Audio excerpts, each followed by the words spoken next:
Hello and welcome to Turning Looks, a beauty and cosmetics podcast. I am your host, Darren, and welcome back to another episode. This month, we have Jess from season 6 of Glow Up. She is an iconic MUA. If you watched the season, and if you haven't, you need to go and watch it. But if you haven't, she did so well. She was one of the finalists. Her makeup artist was amazing. I remember seeing the Vivienne Westwood inspired look that she did, and I was like, gooped, gagged. I love this look. Like, truly amazing. Love her makeup artistry. She's really big into cosplay. We really delve into that in this episode, talking about the link between cosplay, makeup, and how that can both help your makeup artistry, how it inspires your makeup artistry. Amazing chat. Listen to this episode. You'll enjoy it. How are you doing though? How are things? Good, good. I've been finally starting some of my like cosplay prep for Comic-Con. So I'm Nice. just in my little like nerd world. I just finished shooting a short film like last week. So that's out of the way. Now I'm like, okay, I'm gonna get started with my crafting and just bits and bobs, stuff like that. Amazing. So yeah, how was it being on Glow Up? Like, how did it challenge you as an artist? Glow Up was actually a very emotional experience for me. Um, Personally, I've never studied makeup or at least art to a higher degree. I didn't go to university for makeup or art or anything like that. So that was kind of my first experience of having my craft at an adult age being critiqued, but by like top dogs within my industry on national television. So, a lot of me like a lot of those emotions of receiving critique and critiquing myself and growing as an artist, that was the main takeaway that I got from my golf experience. At least that's kind of in the nutshell, I think, how it felt for me. Yeah. And I guess also, like you said, not having gone to like college or anything for it, also being critiqued, but then also being critiqued next to people and having to compare yourself to other people that were all around you as well, like your peers around you too. Mm. It's like it was like a lot of things to kind of be dealing with whilst also being filmed constantly. Yeah, exactly. Like it's a grounding experience. It's a good kind of critique. It's something I think anyone that wants to hone in on their craft wants, but doing it while being compared to other people because you're in a competitive environment is a different emotive level that you don't, I think we do have within the artistic industry. We're all kind of somewhat competing against other artists and other creatives for, I don't know, certain experiences and certain opportunities, but not in a overt way. It's kind of more of a subconscious thing. Yeah, definitely. Did you have a favorite challenge from the show? Yeah, my favorite challenge was the full body paint that we did in Frameless Art Gallery. I am a really big fan of body painting in general. That's kind of how I got started with makeup as well. And I love that it was catered towards something digital, towards, a video game, because it was kind of like my two worlds colliding, which is basically how I started doing makeup in the first place. It felt very full circle. Yeah. That's cool. Yeah, that I remember that challenge. That was a really cool challenge, and like you said, because it was linking to the like gaming and digital world, it was really interesting because I know that before they've done like the metaverse kind of challenge, but it felt like a Yeah. more tangible version of that, I think. 100%. I think it was more, I guess, digestible to a wider audience as well. I mean, I really liked the metaverse challenges as well, but I can understand how they're a bit more obscure. We use filters. A lot of people use filters on social media, but not necessarily in an artistic or creative sort of way, maybe for a trend or whatnot. So it was interesting to see how obviously like a physical body of work would be translated digitally to a mass audience because it was being catered towards children as well, towards Gen Z. Yeah, definitely. If you could go back, what advice, what one piece of advice would you give yourself before like filming? I would tell myself to go with my first instinct. One of the reasons I think I did well in face-offs was the first thought that came into my head, I would just stick with because I knew I didn't have time to faff around. And I'm a big faffer. So when, I was either in the studios doing makeup, or if I was planning my makeup for briefs beforehand, I would have like these great strong initial ideas and then kind of get caught up in the details, or you get caught up in the motion as well, worried if you're going to run out of time or compare yourself to other people. And I feel like if I had just stuck to that first idea that I had for multiple briefs and then just executed it to the best of my ability, that would have given me a lot more security and a lot more inward peace to just have a finished final product that I was happy with, instead of having to adjust and adapt and submit something that was like 80% done. But yeah, if there was gonna be a glow up like All Stars, would you go back for it, do you think? I ask everyone that's been a glow up that question. I've been asked this question before, and I've asked other people this question before. And you know what? Never say never. I feel like I would want some time to kind of still get my experience in the industry. I've gained a lot more experience since Glow Up as a professional makeup artist, but it's I don't it's one thing to go on a season when you're with everyone else who's at the beginning of their career. It would be another thing to be on an all-star season with other people who've had more experience, but also I don't know. It would be a bit of fun. Maybe I'll say yes. Yeah, I've talked, me and Axel have spoken about this a lot, and he always says like the end goal would have to be different, like there would have to be like a cash prize or something like that, because a you're now hundred percent. working Yeah, artists. Obviously, most of you already artwork and makeup artists beforehand, but like yeah, that kind of the prize for glow up is like you're in the you get jobs in the industry. Well, that would need to be like kind of leveled up, so it would need to be like you need a reason to go exactly. back. Yeah, But give yeah, us a Vogue cover or something. Although some people have already got Vogue covers within the Glow Up alumni, so yeah, I don't know. Something juicy. yeah. Give yourself 25K. Like, I mean, you're makeup artists. Yeah, We could all do with the money, right? yeah, exactly. I didn't get a kit at the end of Glow Up. That was the winner's prize at the end of it. So I wouldn't mind a cash tip, maybe a lifetime supply of Anastasia Beverly Hills or something. Yeah, is Anastasia the brand that you'd want if you could have a lifetime supply of? I know you're doing the drag Nah, race that thing was just there, a Drag but Race yeah. reference. Nah. I feel like if I wanted a life supply of makeup, I would probably want or either like Pat McGrath or Danessa Myricks, one of the two. Are you excited for Pat's new venture in Louis Vuitton? 100%. I think, with the past couple projects that she's worked on, especially with like Maison Margiela and whatnot, we've known Pat to be this amazing innovator within the industry. So for her to have this platform to showcase her work to even grander scale than it's already been, I think, yeah, I think it's going to be absolutely fab. And also with the money behind it, that I think that maybe her own brand maybe didn't have because it was her own brand. She almost had to like Exactly. prove herself that it would sell. Where with Louis Vuitton, they're going to pump money into it. So like I can imagine her bringing out like lipsticks and foundations and like all those kind of things with really like nuanced shades because there's a money behind it to be able to do that. I think. 100%. I also have a feeling we're going to see products with formulations that we've never seen before. Like even with the glass skin trend, the fact that Pat's been able to bottle that into a sellable product, which was groundbreaking to so many people, even though it was just based off of, a mixture of peel-off masks. I can imagine this person who has this like amazing brain who's able to see non-beauty related products and be able to adapt them to create these beautiful pieces of work on facial canvases, that we're not just going to be seeing new shades and new like ranges of existing products. I feel like we're going to be seeing innovation at its finest, new formulations, new new essentials to your kit that you'd never think of before. Definitely, and hopefully, like when she did that, created that like bottled glass skin, it felt like it came a year too late. Like she did, the trend had been and I gone by that agree. point. So hopefully, like with being at Louis Vuitton, there'll be more like thought behind it. Actually, like they'll know this is the makeup she's doing beforehand, so then they'll know what products to release at the same time. 100%. I just hope that there's also quality control in that kind of Yeah, matter, because with money, obviously, what you're able to produce things quicker, but also with more money means more people who you need to get approval from, and sometimes there's shortcuts when it comes to that kind of thing. And I can imagine, like you said, even though that bottled skin product did come out, I would agree, a year too late, I'm sure it was able to be, tailored and worked on to a point where she was absolutely happy with the final result. So it will be interesting to see that even if she is able to release these new products at a quicker rate, if they're still going to be on par with the quality products that she's already produced in her line. Definitely, definitely.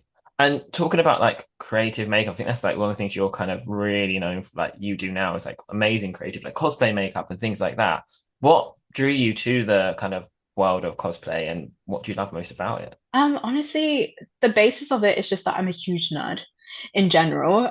Not just about, stereotypical nerdy things like comics and manga, which yes, I am. But I just love learning in general. I was a huge bookworm, still am as a kid, and always have this eagerness to learn more about things. So my love for makeup comes out of me being a nerd, me wanting to learn more, me learning to develop new crafts. And the way that I saw it was, well, I love makeup. I love makeup theory. I love makeup application. I love the world of wonder and fantasy. Why not combine the two and test my abilities to a new level? So that's kind of like the basis of why I love like cosplay and that kind of stuff so much. Has there been like a favorite cosplay look that you've ever done so far? Yeah, it's a bit rough around the edges, but it's kind of the basis as to where I am now. I did a Mad Hatter cosplay years back, and it was one of my first like full body cosplays that I ever did. I made the hat, I made the accessories, I did the makeup, and I went to Comic Con in full geesh. I had to go like to one of the busiest train stations in London. I went to like King's Cross, fully painted as the Mad Hatter with a big top hat and an orange wig because I couldn't afford to take an Uber to Comic Con. So I went for like, I think it was like an hour's journey all the way to XL where Comic Con's held. In like full face paint. I had people honking their cars at me. I had children pointing at me, people taking pictures of me on the tube, and I loved it. Like I loved it. Maybe I don't know. I'm desperate for attention or whatever it was, but it was so interesting to see this hobby of mine be appreciated not just by people within my own community while I was at the comic convention, but also on the way there, on the way back. And after that, I was just like, I've got to do this more. I've got to do it more. This is great. I guess yeah, getting that reaction from people just on the street is yeah, like really like it's nice to see people like your art being appreciated. Yeah, 100%. But I think second to that cosplay, that was kind of my love of makeup and cosplay where it was grounded. But secondary, one of my favorite cosplays that I've done, I did a Cheshire Cat cosplay years ago. Big Alice in Wonderland Yeah. fan. And it was a whole like face paint illusion makeup that I did that I actually was going to do on Glow Up and then changed it last minute because someone else was also going to do a Cheshire Cat. And I was like, no way, I don't want to be compared to them. I'd say that's one of my most detailed and like niche cosplays that I've done, but it's definitely a favorite. Yeah. Nice. What's the most challenging one you've done? Ooh. Honestly, I'd say that one was probably the most challenging. It took me about 8 hours to finish. I did do it was another Alice in Wonderland cosplay. It was the White Rabbit, and I had to do it twice because I just wasn't happy with the way it looked the first time. And even the second time, I wasn't 100% happy with it, but I was happy that I kind of pushed myself to try it again. And I learned a lot of new techniques and bought some new products to trial with to do it. So I'd say that was probably one of my most difficult cosplays to do. And they sound like they're quite intricate. Do you have to like plan them out quite well enough, like well beforehand, or do you just kind of go into it and just try as you go? It depends on the look. Normally, I give myself a loose outline when it comes to them, especially if I'm just doing like a makeup based cosplay. And then I just kind of wing it as I go. I see how I feel. I'm very tactile when it comes to products. I kind of just like to go wherever the makeup organically takes me, but I'll have my references with me and I'll try to emulate them the best I can while still putting my own twist on things. So there's only so much planning I can do when it comes to those kind of cosplays. Yeah, and on that kind of like yeah, putting your own twist and things. How do you kind of balance that, like wanting to be either like screen, book, or comic accurate, while also having your own creativity when you're bringing these characters to life? It's an interesting one because I pick whatever characters I want to cosplay according to what inspires me the most, not necessarily someone who looks like me. So, I've cosplayed creatures, animals, people of different races, people of different genders. And with that, there's always going to be an element of I'm not a fish, I'm not a man, I'm not white. So inevitably, there's only so much similarity I can make to that character. And the way that I see it is, well, if I'm not identical to that character anyways, my own essence is going to create that organic twist. And whatever I see in myself coming through, I'll just emphasize it. So my point of reference is always to kind of put an Afrocentric twist on a cosplay. If a character has pin straight hair, I'll make it an afro. If it's a male character, I'll make it super glam, super drag, even. If it's a creature, I'll make it a bit spooky, a bit creepy, a bit uncanny. I want there to always be a bit of a question mark when you look at it, but still be something that's recognizable somewhat. I guess it's having those kind of key elements of that character that you're like, oh, that's obviously that character. But then, like you said, doing those kind of twists, making it your very own, that kind of like submersiveness. It's like also Mhm. means that you can have your own level of creativity within the characters too. Yeah, 100%. I see the cosplays that I make as my own personal scrapbook of my art. It's not necessarily for the approval of other people. If I have a bunch of people in my comments saying, like, oh, this looks nice, but it doesn't look like the character, that's not the point. It's my interpretation of the character itself. And as long as I feel happy with that end result, kind of me transforming into that character, even, then I'm perfectly okay with that. Is there a character you haven't done yet that you'd really want to do? Oh, there's so many, so many. I would love to do like every character from Alice in Wonderland. I really want to do the White Queen from Alice in Wonderland, but kind of make it like a traditional gothic kind of twist. I'd love to give her like Liberty spikes or something. Um, who else? There's a lot of black animation characters that I would love to do. There's a character called Cyborg in the DC universe who I'd love to do, who's this like super tall, 6 foot built black man. Um, I've kind of spent years thinking about how I'd approach that because I'm not a 6 foot tall built black man, but where there's a will, there's a way. There's a couple on the list for sure, yeah. Are there any like other like cosplayers and makeup artists that like inspire you and stuff too? Yeah, 100%. I'm really inspired by a cosplayer called Snitchery. Her cosplays are super camp, super silly. She makes everything very sexy, but I love that she loves cosplay. You can see that in her character transformations. She also loves makeup as well because, a lot of cosplayers like to focus on the prop and fashion element of cosplay, which is a large part of cosplay. But it's also the makeup, it's also the transformation, the illusion of it all. So I appreciate people who appreciate makeup techniques when it comes to transforming into characters. There's also another cosplayer. Her username, I believe, is Made You Look. Her name is Maddie, and she specializes in body paint and illusion-based cosplays. And I'd say she's probably one of my biggest inspirations when it comes to body painting in general and kind of like technique wise when it comes to transforming yourself into different creatures. Do you find that like obviously I know you said you started off kind of doing the cosplay stuff anyway. Do you find that you use a lot of the techniques that you use in kind of the cosplay kind of world in your makeup artistry, like when you're on sets and shoots and stuff? Yeah, I do. I have been kind of building my experience and my portfolio specifically in film as of lately. And a lot of that is transforming an actor into a character, right? Obviously, working in fashion, you're transforming a model into whatever that designer envisions, but a lot of that model's essence is still within the artistry. I find with working in film, even when it comes to just downright basic techniques of longevity when it comes to makeup. I'm using a lot of the same skills that I would use if I was going to a con. I'm using that Krylon fixing spray. I'm using that gripping primer. I'm gluing brows down. All of those tools that I've spent honing when it comes to transforming myself into these like stupid little anime characters.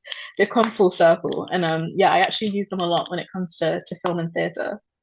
That's amazing. Do you enjoy doing that kind of film and theatre makeup as well? So, Absolutely. I think that's where I feel most comfortable. I really enjoy working in film, especially because you are part of this large group of creatives to create this beautiful project at the end. I mean, every creative project is collaborative, right?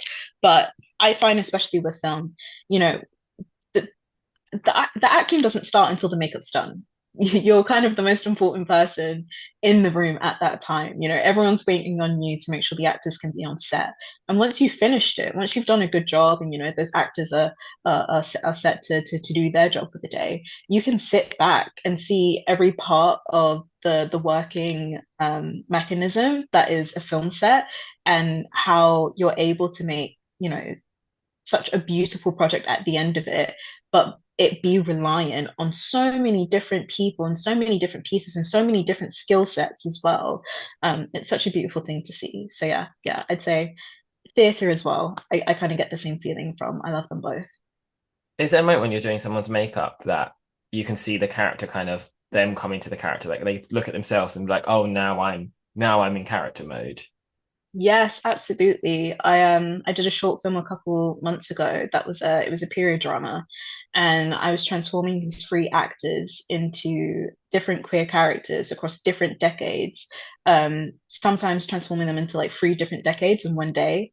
And you would see on the actors' faces, you know, at the beginning of the day, they look like they stepped straight out of the 70s, and by the end of the day, they walk straight out of the 90s. And them not recognizing themselves is almost like a compliment in a way.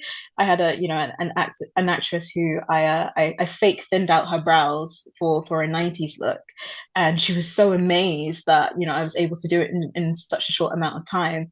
And she spent so much time looking at herself in the mirror and being like, I don't recognize myself, like not in a bad way, but like who is she? Like, I don't know who this is, but it's a compliment to the craft. And I think it's really interesting to see how obviously it helps them as well get into character too and transform into these new people that they have to be for their jobs. Do you find that when you do like your own like cosplay that there's a moment when you're doing your makeup that you're like, oh, you turn into a character, or are you always yourself when you're in your cosplay? No, I definitely feel the personality transformation as well. I feel it the most when I'm like non-human characters, weirdly enough. I feel like maybe it's because it's got that uncanny feeling where it's like I don't recognize myself whatsoever. There's no resemblance to me, where I just kind of feel like I can embody that character.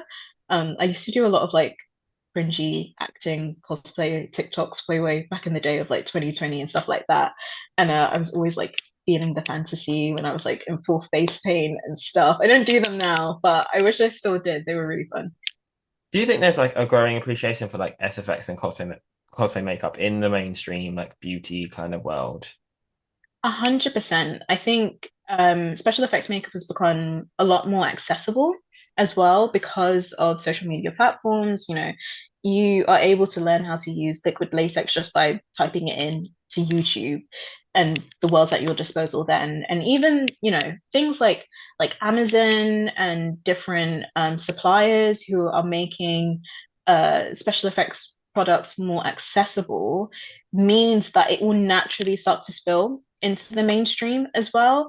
And with this digital age, with things like TikTok and how makeup trends so quickly online and how easy it is, easy, in quotation marks, to replicate things that we see in media that inspire us, it's only natural that we're starting to see looks that people might have seen as too difficult to even attempt to emulate now feel like they have a chance to even experiment and try and see if they can do that. I think it's quite a beautiful thing actually. Yeah, definitely. And I think seeing that kind of like it becoming more and more accessible, and it's not just for certain people to be able to do that. Everyone can kind of learn and build that craft if they take the time to do it. Is really Yeah. cool to see. I totally agree.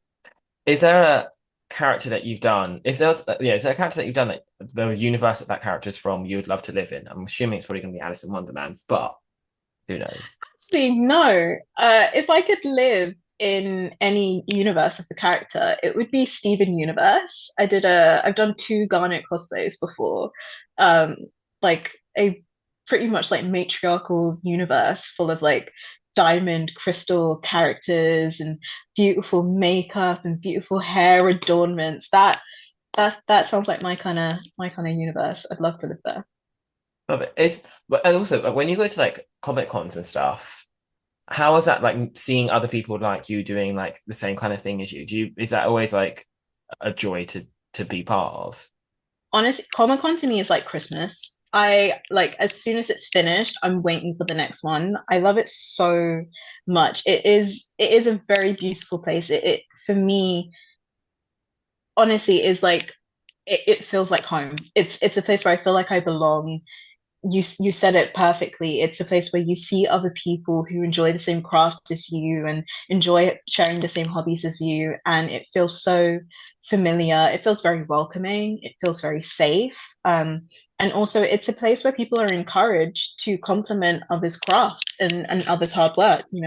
It's as simple as you walk past someone and you see what they've done, you see their makeup, you see their cosplay, and you'll naturally want to compliment them. It's encouraged to do so. It's encouraged to take pictures with people simply because you've enjoyed the work that they've put in for whether it's a week or months, the craft that they've tried to hone and now they're showcasing in this environment. It's honestly a really wonderful place. It's very wholesome. Yeah, love it there. I remember a couple of years ago that DragCon was on the same time as I think it was MegaCon, something like that. So I Yes, was I like, remember this. I remember being on the train, like the Elizabeth line to like Excel, and there was like some people, it was like trying to work out who's here for Comic Con, who's here for DragCon, MegaCon. Yeah, MegaCon, same difference. Split in half the day. Yeah, they're sisters, not even cousins. Very yeah. closely related communities for sure. It's hilarious. And it was just, and then you just had a group of people on the train who were just like, what? What's going on? Like, there are people That's my dressed as like favorite part, Monster High honestly. dolls. And that's what I was Yes. thinking. I was like, that's Monster High. That's like Marvel. I was just like trying to work out where all the people like were dressed up as. It was really Yes, cool. I love it. What advice would you give someone who wants to break into like cosplay makeup more professionally? Oh, more professionally, I would say research.